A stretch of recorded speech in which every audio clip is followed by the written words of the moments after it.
elementary school. Bryce knew him too, and he was actually friends with him through elementary school and middle school. But I did know that he had a pretty toxic relationship with his girlfriend. I know that drugs played some of the issue. I don't know how much it was involved. And I also knew that like his family was religious, and I don't know if he was necessarily religious. But it kind of just broke.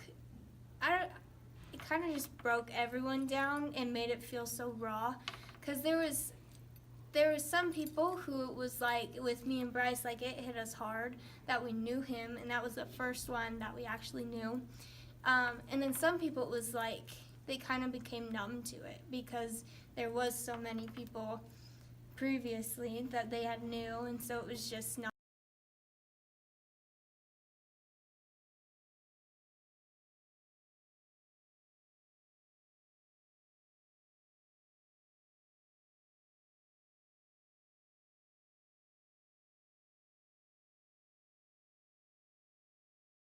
What are things people could do to help? So students can do is just that awareness piece of their friends, or kind of look for those kids who are secluded, who kind of pull away from people. Look for students who are eating lunch, who aren't really engaged with like even in like classwork.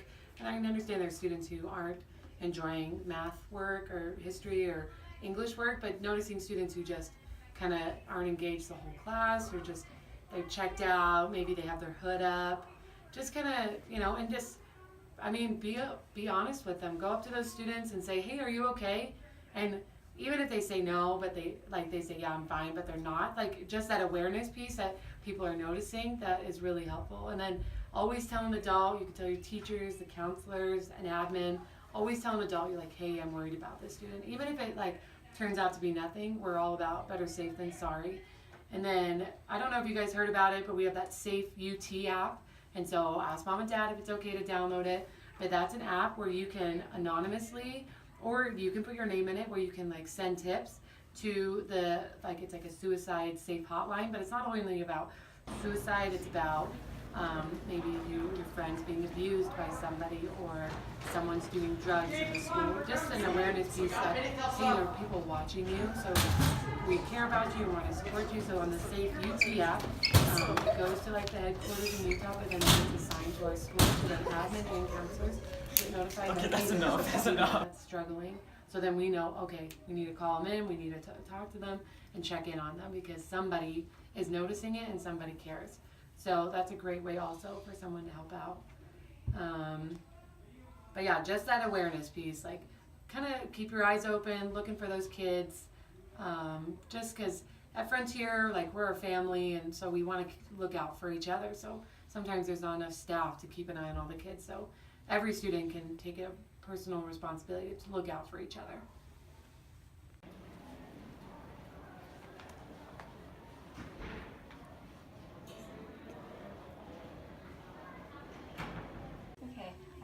How does suicide affect other students in the school? Well, personally, I'm not a student, so I wouldn't know. I can't speak for all students when I think about how does it affect them, but I'm sure it affects everyone, even if you don't know the student who is attempting suicide, or who is thinking suicidal thoughts, or who does commit suicide. I think it does affect everyone. It kind of is a reality check, and am I good? Are my friends good? And if you knew the person really well, then I think it really has a huge impact on students. Like, was I there? And we go to that place of blaming ourselves and stuff, but we can't do that, because students or parents or teachers or adults or anyone who commits suicide, that's a choice. It's no one else's fault. But I think it does affect everyone. It affects the school, it affects the community. I think a lot of people are affected by it.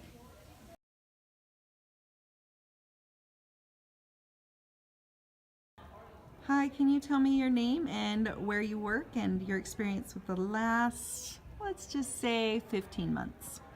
So my name is Danelle Porter. I am a business and marketing teacher at Harriman High School. I think after teaching through last year, that was probably one of the hardest years I have ever taught. And I think I found myself focusing more on non-curriculum things. student behaviors and how students feel and student emotions and paying attention to maybe different things that I didn't focus on so much in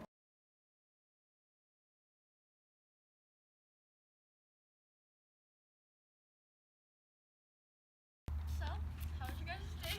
Best day ever. I've been boring all day, so I know, it's just like filming all day long.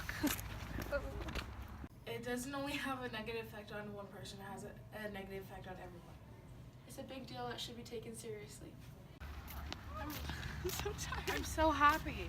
Me too.